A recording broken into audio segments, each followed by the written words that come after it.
Anyway, greetings again, everyone. Welcome back to Introduction to Speech Understanding.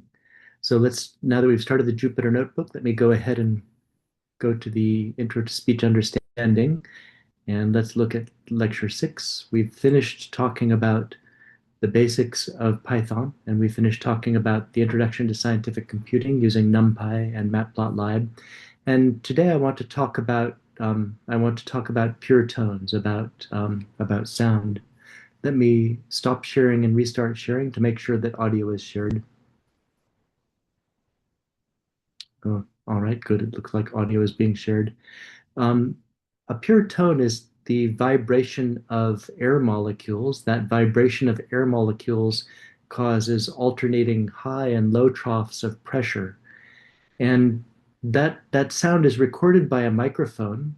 The microphone turns those alternating pressure waves into electric voltage. Basically, a membrane vibrates back and forth, and that membrane alternately pushes down and raises up from a capacitor.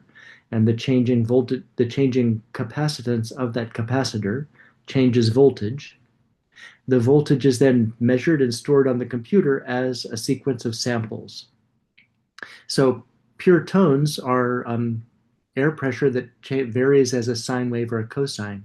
For example, the 440 note that's at the center of a piano, that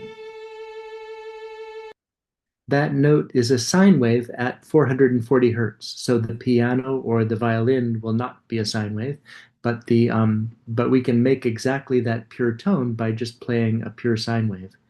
And we could just write, for example, the cosine of 2 pi times 440t, where t is the time in seconds. 2 pi is used to convert radians into cycles into radians. 400 so t is the time in seconds. 440 is the number of cycles per second, and then 2 pi converts from cycles into angle. Right, the argument of a cosine is some angle. And so we get a signal that looks like that angle. It looks like a cosinusoidal variation in the air pressure, which turns into a cosinusoidal variation in the voltage on your computer, which turns into a cosinusoidal sequence of samples. On your computer, of course, everything is stored digitally. And so we need to count off the samples, n equals 1, n equals 2, and so on. The nth sample, if there are 8,000 samples per second, then the nth sample occurs at the time n divided by 8,000, right? There are 8,000 samples per second, and so n over 8,000 gives you the time in seconds at which the nth sample occurs. And so we can create that by creating, first of all, an array of zeros, and then for every n in the range between 0 and 8,000, we'll create n divided by 8,000, that's the time in seconds, multiplied by 440, that's the number of cycles, multiplied by 2 pi, and that gives the angle.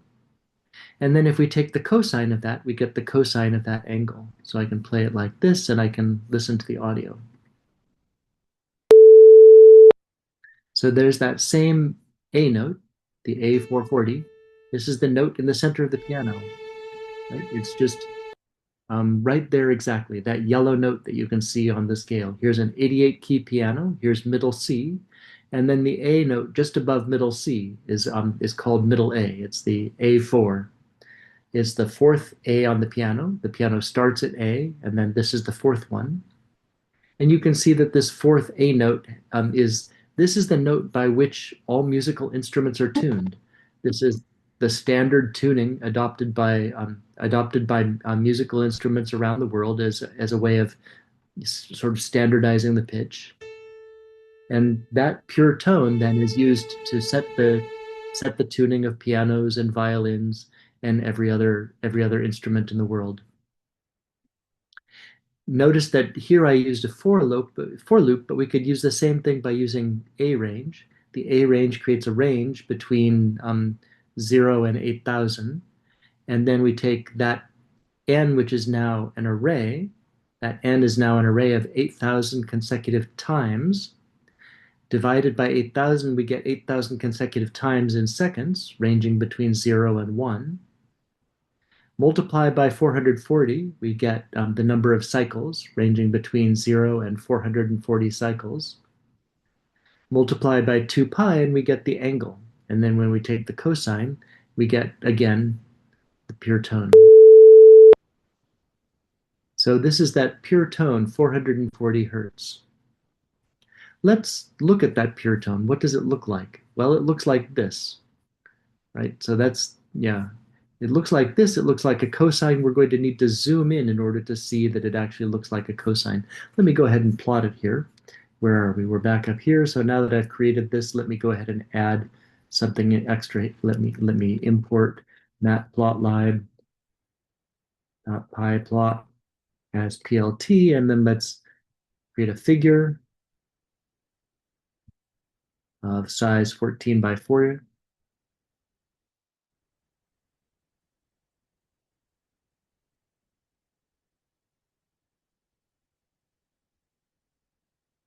And then let's create just one subplot in that figure.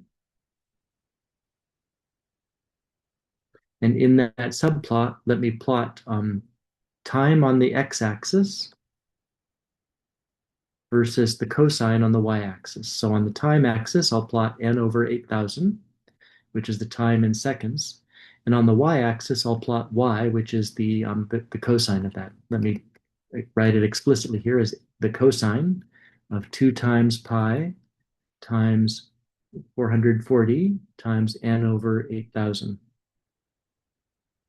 And then let me add the x labels. The x label should say that the x label is time in seconds. And the y label should say that it's the sound, the pure tone.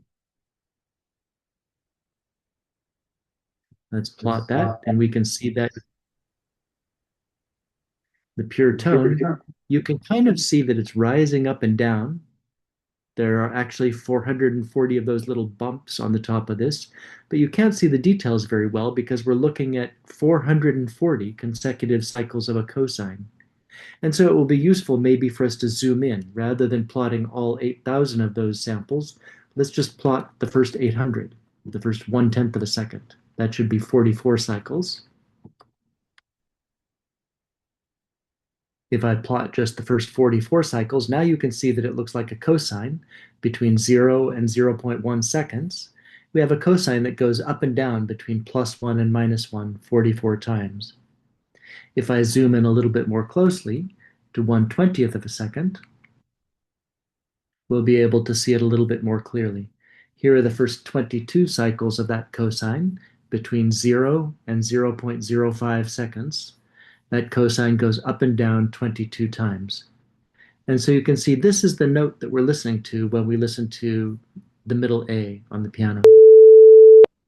That middle A is exactly this pure tone with a, you can hear that unlike the piano or the violin, it maintains a constant amplitude all the way through. And that constant amplitude is visible in the plot. You can see that it stays at a constant amplitude all the way through. All right, so let's talk about how that tone gets sampled on the computer. Here I'm showing it as a sequence of as a continuous curve. Maybe I should plot it as a stem plot so you can see each and every one of those samples. Let me plot the first 400 samples with a stem plot, and you can see each and every one of those samples. Let's zoom in a little bit further. Let's look at the first 1/80th of a second, where we'll be able to see only the first 5 or so cycles. Here you can see every single one of those samples. The time axis here is in seconds, but let's relabel the time axis in integers. Let me just do the sample numbers from 0 to 100, and now I'll change the time axis from seconds to samples so that you can see each and every one of those samples.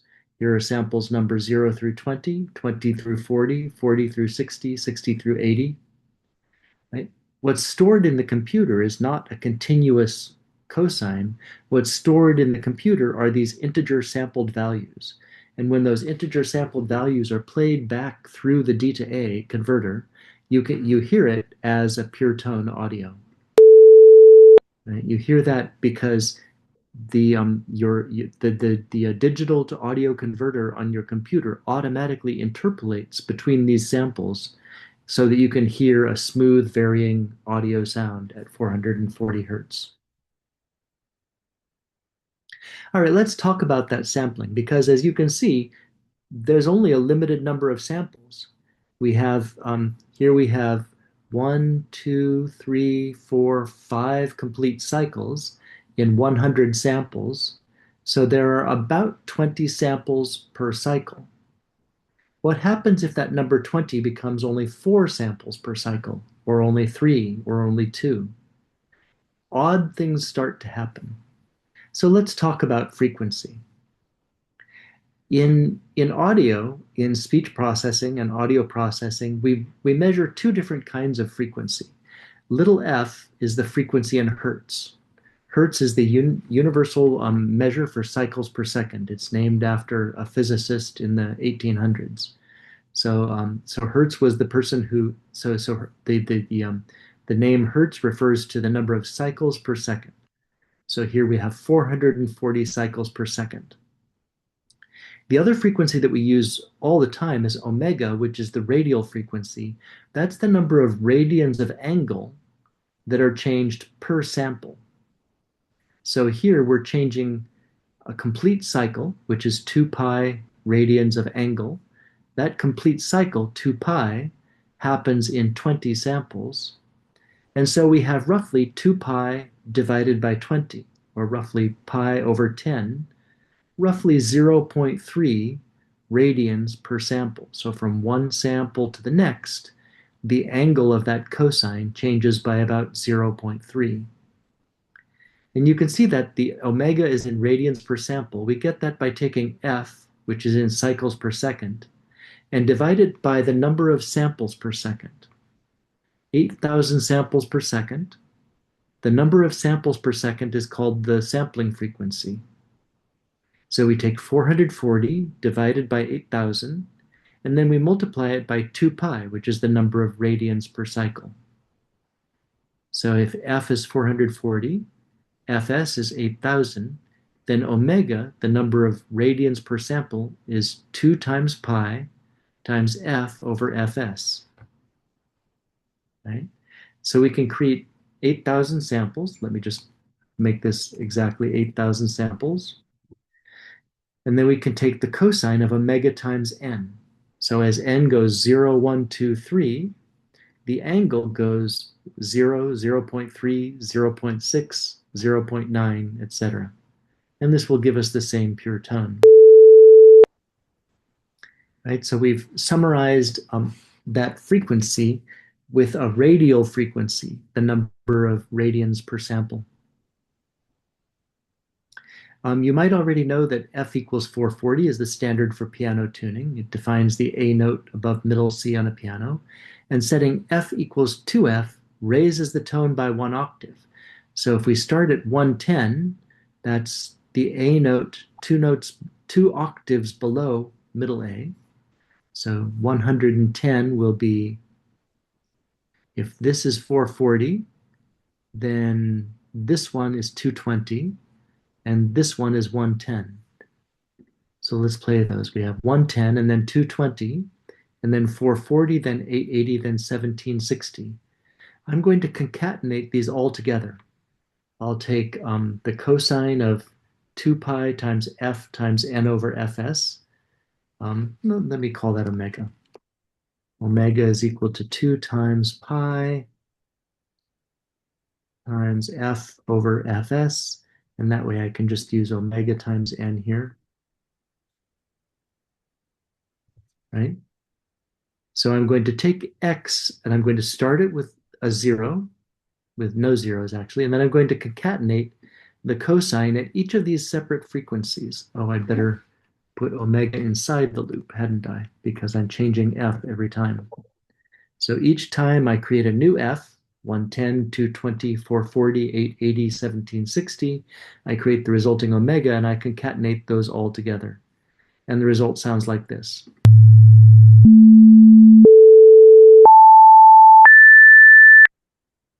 Right? What I'm doing is I'm starting at this note, and I'm going actually starting at 2 octaves below. Yeah, here, starting at this note, I'm going A.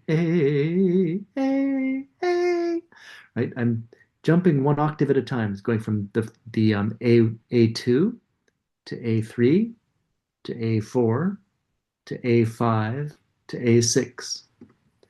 So that's A2, A3, A4, A5, and A6 on the piano. Let me play that again.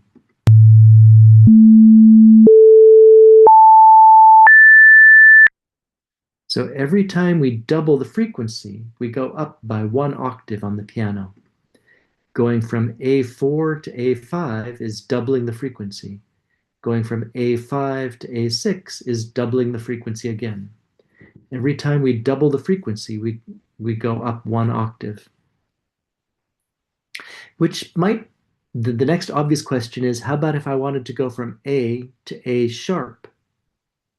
Well, there are different answers depending on how you tune your piano. But the scientific answer, the way that scientists and engineers like to do it, is that if there are 12 steps from A to A, it's 1, 2, 3, 4, 5, 6, 7, 8, 9, 10, 11, 12. There are 12 steps in an octave. So if I have to multiply by 2 in order to jump 1 octave, then in order to jump one note, I should multiply by 2 to the 1/12th power, right? G is the amount that I have to multiply the frequency in order to go up by 1 octave, in one semitone. And if G is just 1/12th of 1 octave, so it's 2 to the 1/12th power, right? So here I have G is 2 to the 1/12th power, and I'm going to take G and raise it to the to this step, 0 up to 13. And that will give me all of the notes in 1 octave.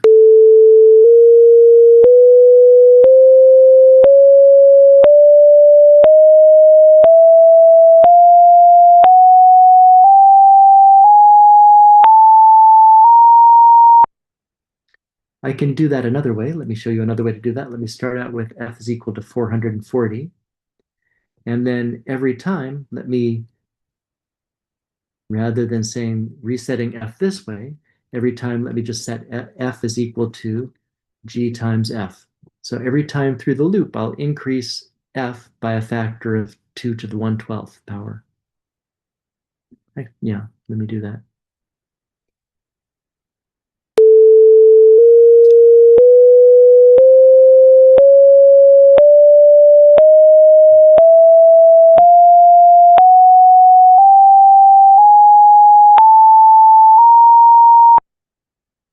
Right? So we're going up from, actually, I've got 13 steps here. I shouldn't really have 13 steps because that's more than 1 octave. Let's just do one full octave.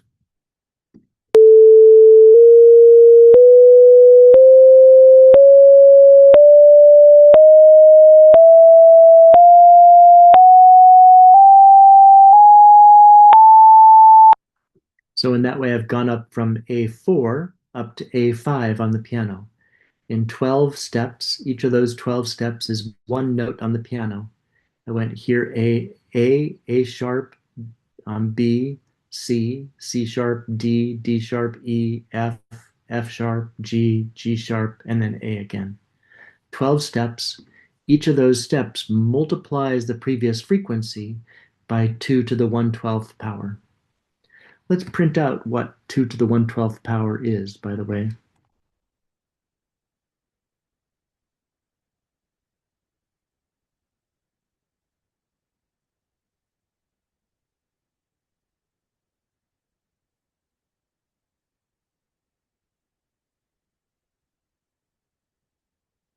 Well, let's print out what G is.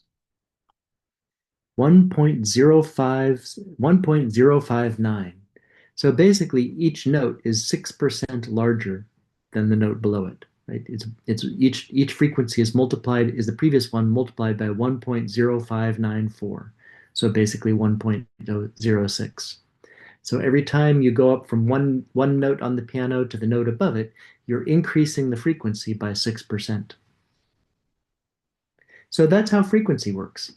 That's the difference between the different keys on the piano. Now we need to talk about something strange that happens when you put that sound into a computer. When we plot the sound, first of all, you've seen this plot already. If there are 440 complete cycles, we can't really see it. And so we want to zoom in a little bit. Let's zoom into just 1/100th of a second. Let me zoom into, what do I have here? N is in the range from, I'll do just one cycle. I'll just take 1/440th. So let me just take 1/440th of a second, and I will create the samples between 0 and 1/440th of a second and plot the resulting cosine. And here's that one complete cycle. Here I have the 18 samples on the x-axis. Oh goodness, let me add some labels here.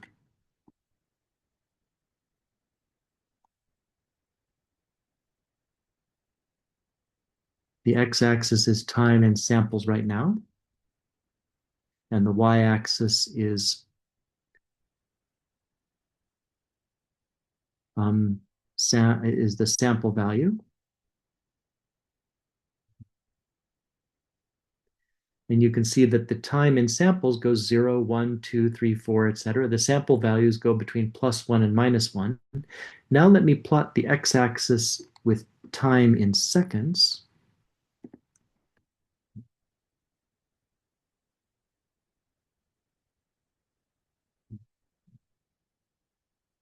And you can see that that 1/440th of a second is only about 0.025 seconds, right? It goes 0, 0.0005, 0.0. So here's one millisecond, and here's 2 milliseconds, and we're just over 2 milliseconds here in order to get 1/440th of a second. All right, but you can see that in that 1/440th of a second, there are only about 18 samples. And so the question becomes, what happens if we keep raising the frequency? What happens if we go to A5 on the piano, which is 880 hertz, or A6, which is 1760 hertz, or A7, which is 3520? Let me plot them. Here's 880, here's 1760, here's 3520. Let me plot all of those. And we see a funny thing happens. 880 hertz, now we have one cycle every 9 samples, and that works just fine. Let me put y labels on these. Let me call the 880 hertz. We'll call that, let me put layout tight here. And let me put this a title. Samples of A5 at 880 hertz. And then subfigs 1. I think I need set title, don't I? Subfigs 1, set title, we'll call that the samples of A6 at 1760 hertz. And then subfigs 2, we'll call that the samples of A7 at 3520 hertz. And let's make that a little bit larger. All right. For the A5, you can see that we have one complete cycle in 9 samples. That's no problem.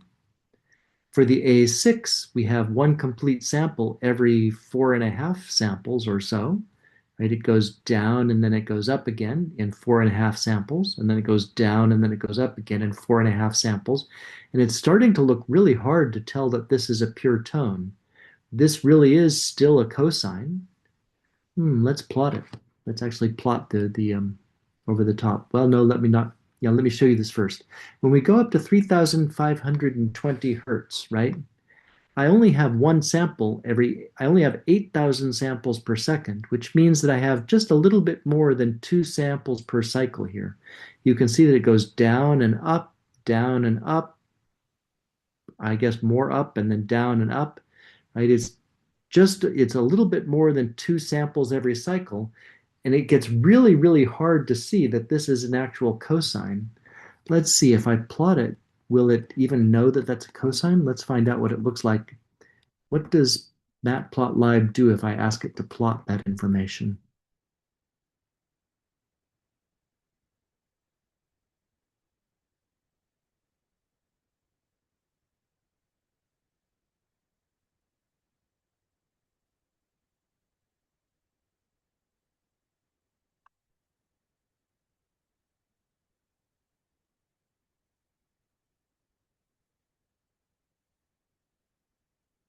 So I'll ask it to plot, and it's going to try to interpolate between those samples. Let's see if it gets anything cosine looking. Well, here we've got a clear cosine. Here we've got something that looks roughly like a cosine. Here we've got something that's kind of cosine looking, although not a very good cosine.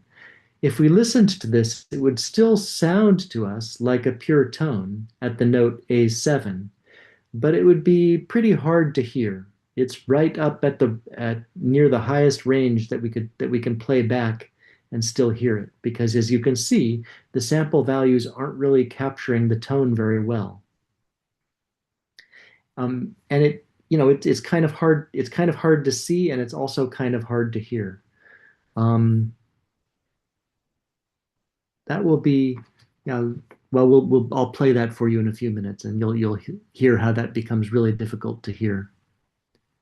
Um, I want to explore this for you a little bit more. Let me start out with a cosine that has zero variation. And you can see that in 5 samples, zero variation means that it's just always constant. And then let me gradually increase that. Let me put k as in 0, 1, 2, 3, 4, 5.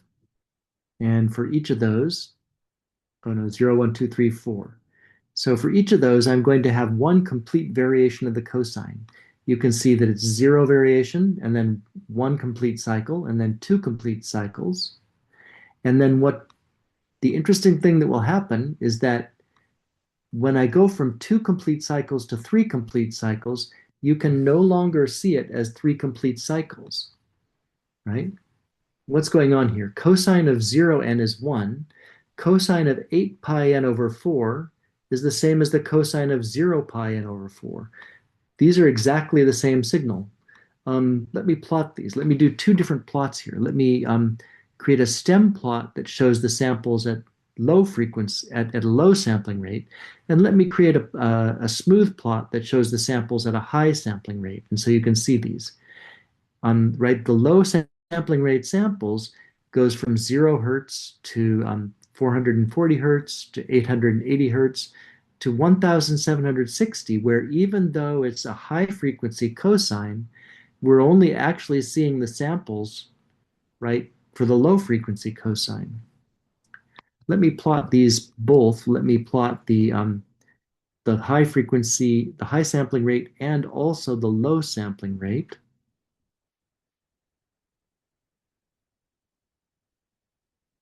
So you can see, and I'll make that in orange dashes, I guess, if that'll work.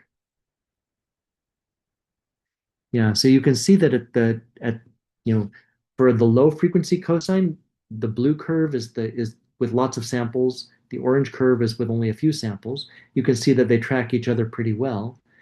But once we get with less than 2 samples per period, once we get only one sample every 3/4 of a period, right? It no longer tracks. And when we get all the way to one sample per period, when the frequency of the cosine is too high, it just looks like 0 hertz. And so if I get rid of the plot and only plot the stem, then even though you know that this last one is a very high frequency cosine, the computer doesn't know that, right? The computer only stores it as if it were a low frequency cosine. This is called aliasing. And the problem here is that the computer just doesn't have enough numbers to store these very high frequencies. The computer has enough numbers to store a cosine that changes once every 2 samples. But if it goes through a cycle more often than once every 2 samples, to the computer it looks exactly the same as if it were a lower frequency cosine. And we can listen to that. Let's go 1,000, 2,000, 3,000, 4,000, 5,000, 6,000, 7,000 hertz. And let's listen to those. And what you'll hear is it will go up until it gets to 3,000. until it gets to 4,000, and then it will start going down again.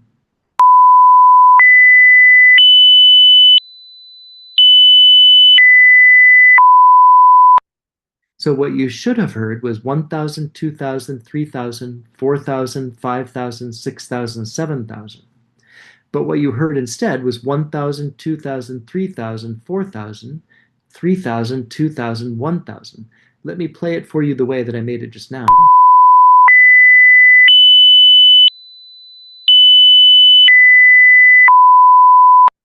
And then let me change it to show you that it's exactly the same if we just put in these aliased frequencies. The computer can't store the difference between 1,000 and 7,000. Those two are exactly the same to the computer.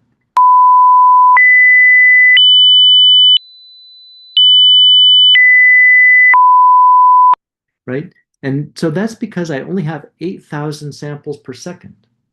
If I wanted to store a frequency higher than 4,000, then I need more than 8,000 samples per second because I need to have at least two samples per period. So if I have 4,000 cycles per second, I can represent that with 8,000.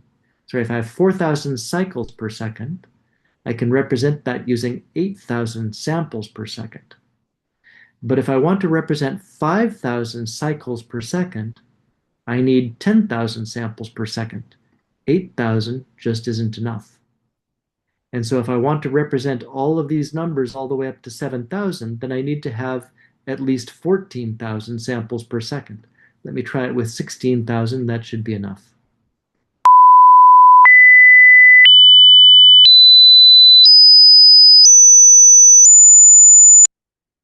It gets really high frequency and hard to hear, but I think you can hear that now that I have 16,000 samples per second, now I can just keep on going up and up. So the real key is that we need to make sure that our sampling rate, f sub s, is greater than or equal to twice the highest frequency. This should work just fine if I use 14,000 samples per second because the highest frequency I want to represent is 7,000. So let's try that.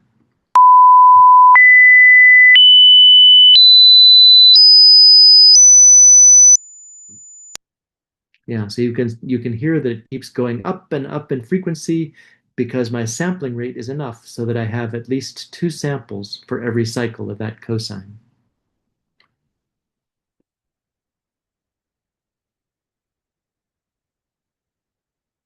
All right, so now we've talked about amplitude and we've talked about frequency, and you know about aliasing.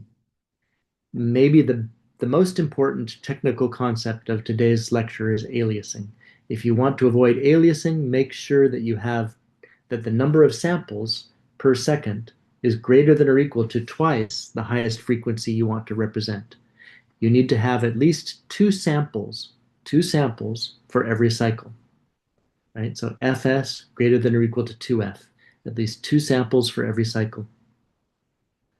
Phase is a little bit less important, and phase is less important because humans can't hear it. This is a really funny thing. So here's a cosine. Here's a cosine shifted by an eighth of a period, which is pi over 4 radians. Here's a cosine shifted by pi over 2 radians, which is 1/4 of a period. And you can see that when you shift the cosine by 1/4 of a period, you turn it into a sine wave. When you shift it by 3/8 of a period, it looks like kind of halfway between a cosine and a sine. When you shift it by half of a period, it's just negative cosine. And so I can take, k in the range between 0 and 4. So let me make that explicit here, 0, 1, 2, 3, 4.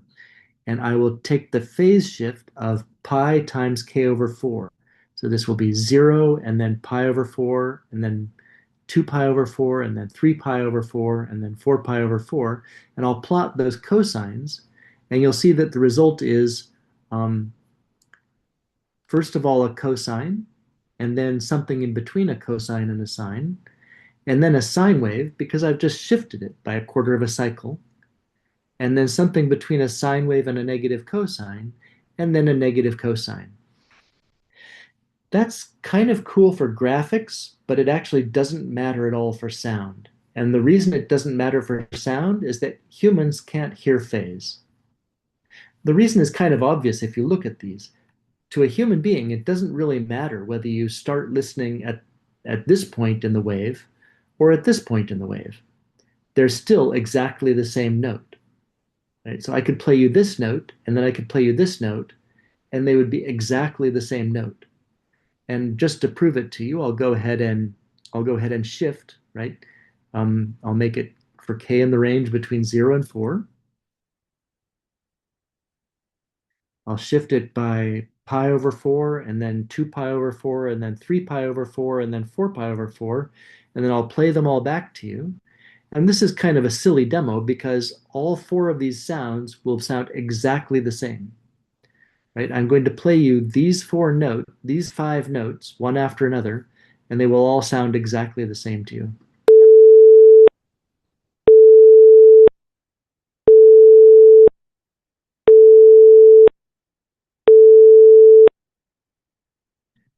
All right. So the last section of today's lecture is simply showing you that humans don't hear phase. It doesn't matter whether you use a cosine or a sine, they give exactly the same percept. What you hear perceptually is exactly the same. All right, let's look at the homework. Homework 6 has 3 sections, I think. So we're going to try to calculate the lowest sampling frequency that would avoid aliasing. We're going to try to calculate the radial frequency that matches a given F and Fs. And then we're going to try to generate a pure tone with n samples at omega radians per sample. All right, so find the lowest frequency that avoids aliasing for a pure tone at f hertz. Well, now you know that we need at least 2 samples per cycle, so Fs just needs to be 2 times f. So let's save that and test it.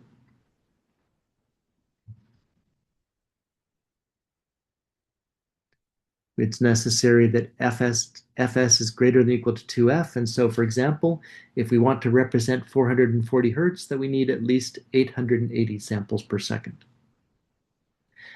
Let's look at the second one. The second one is just this conversion of units. We were given a frequency f in hertz, and we're given Fs, the number of samples per second, and we want to calculate omega, which is the number of radians per sample. And we do that by taking the number of, remember this is, omega is 2 pi radians per cycle times f cycles per second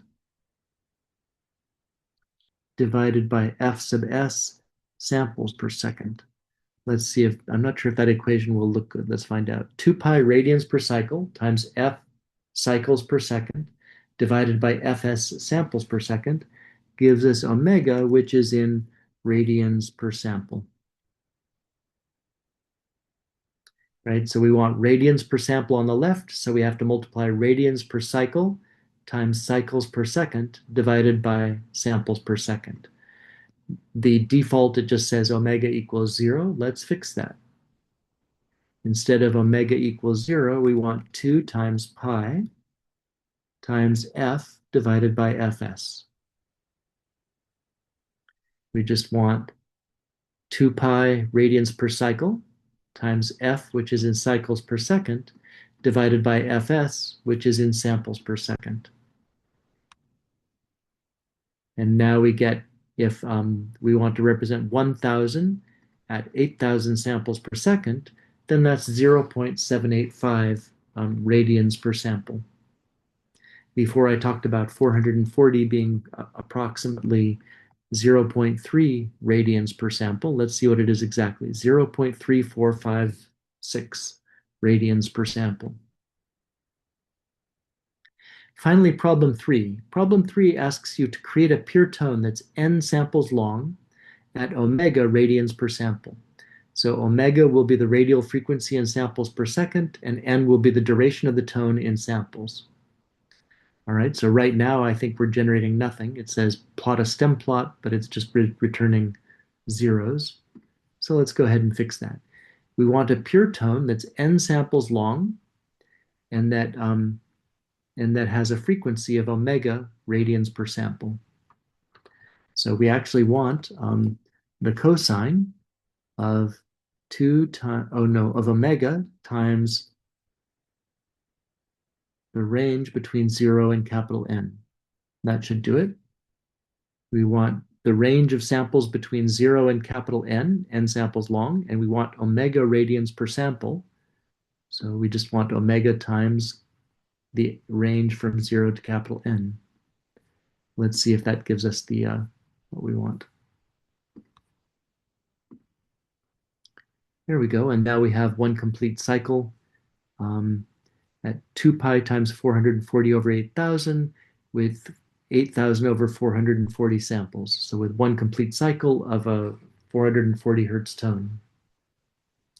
Let's check the grading code and see if the grading code works for this. Ran 4 tests with 100%. Excellent. So let me go ahead and start up GitHub Desktop and check this in.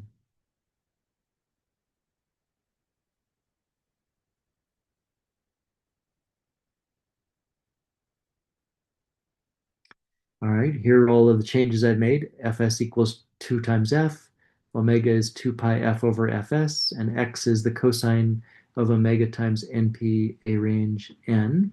So let me finish homework 6.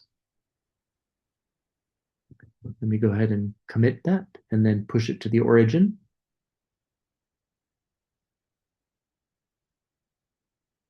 And then let me go look up my GitHub here. I'll go to intro speech understanding and open up lecture 6 and open up homework 6.py. And yep, there it is. Fs equals 2f, omega is 2 pi f over fs, and x is the cosine of omega times n. So let me copy that URL and go to homework 6. And then we can just enter the URL of your copy of homework 6.py. That's all that's necessary for this week's homework. Let me go ahead and stop recording.